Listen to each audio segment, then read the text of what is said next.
Si vous connaissez les Metroidvania, il y a de grandes chances que vous connaissiez Hollow Knight. Petit jeu aux seulement 3 millions de ventes, et reconnu par la grande majorité des gamers comme un jeu fantastique et même pour certains parfait.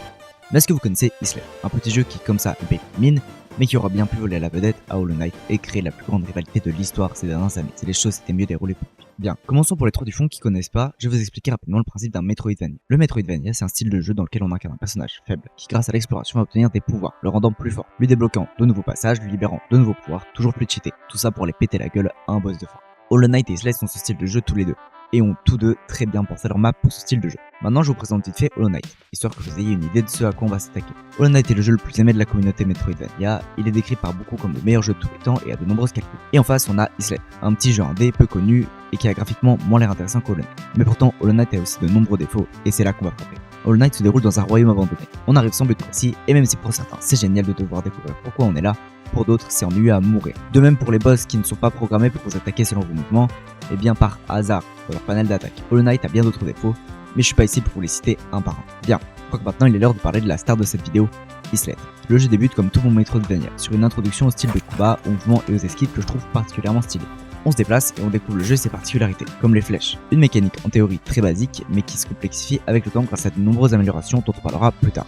Ici, aucun soin. Si vous subissez un dégât, c'est soit vous retournez à une statue qui vous rendra toute votre santé et votre jauge de flèches, soit vous mourrez. C'est ce qui donne un peu de difficulté à ce jeu. Cependant, les statues sont toujours parfaitement placées, à la salle près. Nous naviguons de salle en salle afin d'avancer au fur et à mesure du temps. Nous prenons des dégâts, ce qui jusqu'à présent est normal. Et absolument toutes les fois où je me suis fait la réflexion, j'ai plus qu'un cœur, j'ai besoin d'une statue, et bien en passant par la salle suivante, je l'ai trouvée. Et ça, c'est du bon level design. On sent l'amour des développeurs pour le jeu. On sent qu'ils y ont joué, qu'ils l'ont essayé, et qu'ils ont placé les monstres où ils pouvaient être vraiment intéressants. Les jumps sont toujours bien choisis en fonction des compétences, et les statues sont toujours au moment où vous en avez le plus besoin. Comme par exemple là, où je me retrouve avec un cœur et je me fais la réflexion qu'il me faudrait une statue pour régénérer ma vie, et la salle d'après je tombe comme par hasard dessus. On sent l'engagement des développeurs et ça fait plaisir, un jeu où les développeurs sont heureux de partager ce qu'ils font et libres de prendre leur temps pour essayer. Tiens, pour parler des développeurs, le jeu a été aimé et a grandi de la main d'un seul et unique développeur, Cal Thompson, seulement aidé de son ami Eric qui réalisera pour lui les musiques. J'aurais bien aimé vous en parler un peu plus, mais sur internet les informations sont très limites à propos du développement du jeu, donc on va devoir en rester là. Pour continuer sur le jeu, les améliorations sont intéressantes et variées. Lorsque j'ai lancé le jeu, je m'attendais à être déçu par la non-variété entre Metroidvania. Pensez avoir un dash, des rebonds sur les murs. En soi, les mécaniques de base restent similaires, mais c'est malgré tout apporté avec un peu de diversité. Par exemple, l'escalade, si on le compare entre Hollow Knight, ce sont des rebonds. Et bien dans Islev, nous escaladons. Et certes, l'utilité reste la même, mais l'inventivité et le changement apporté montrent une vraie volonté de changer et de ne pas copier. J'avais vraiment peur de faire face au même pouvoir et donc de ne pas avoir besoin de développer mes mécaniques. Mais non, c'est bien un moyen de déplacement inédit qui nous a été fourni. Là c'est uniquement pour les équipements les plus basiques, limite obligatoires dans ce style de jeu. Si on aborde les mécaniques de déplacement ou de combat, c'est un tout autre monde qui s'offre à nous.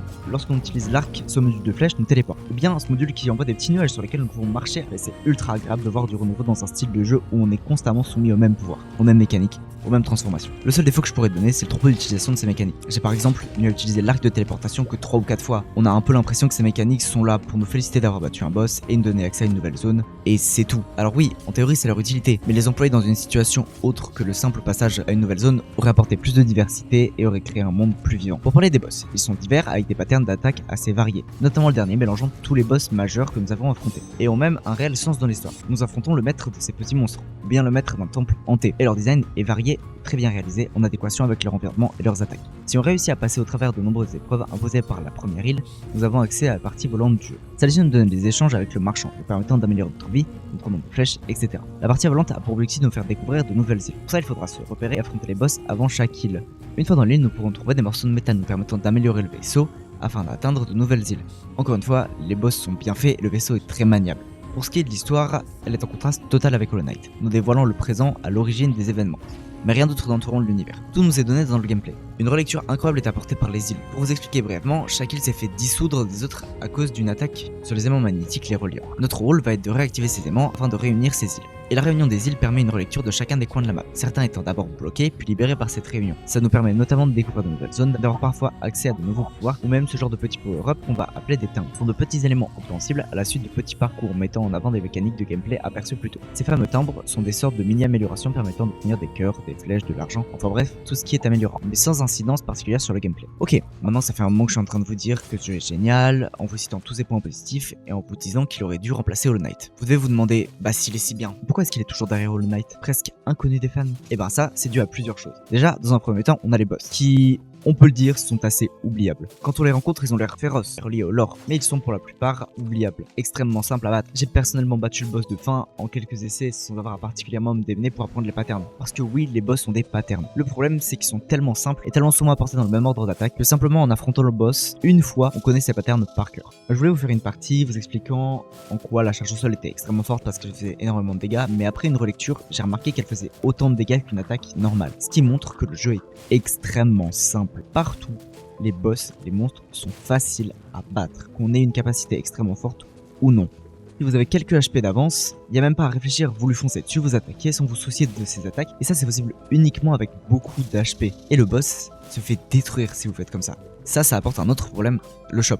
Il est juste inutile. Je m'en suis juste servi, mais à aucun moment du jeu j'ai ressenti ce besoin de plus de vie ou de plus de flèches, de plus d'attaques. En plus du prix exponentiel de chacun des objets, le shop est vraiment mal fait. On est obligé de prendre l'avion, ce qui est ultra chiant parce qu'une fois qu'on a fini l'histoire principale, l'avion n'est plus d'aucune utilité. Et pour ainsi dire, les phases en avion sont pas très amusantes. En général, on affronte un boss et c'est fini. La hitbox du personnage est même pas très bien fait, je trouve, et les boss sont tous très simples. De même pour les phases de parcours, la plupart du temps, pas besoin de réfléchir. Contrairement à Hollow Knight, si vous prenez des dégâts de parcours, ce n'est pas grave, vous pouvez continuer d'avancer. Et parfois ça mène à des scènes débiles où au lieu de faire le parcours comme prévu, je tombe et je fonce comme un mongol à travers les pics. Mais pour moi, le pire défaut du jeu, c'est le 100%. Une fois que j'ai terminé, si vous avez obtenu tous les collectibles, vous avez accès à une petite salle secrète supplémentaire. Le problème, c'est justement ces collectibles. Une fois que j'ai fini, vous n'avez aucune indication de comment ni où trouver ce qu'il vous manque. Et vu la taille de la map, ça devient juste un calvaire. Enfin, c'est pas la première fois qu'un jeu a le potentiel de devenir une légende du jeu vidéo et qu'il échoue.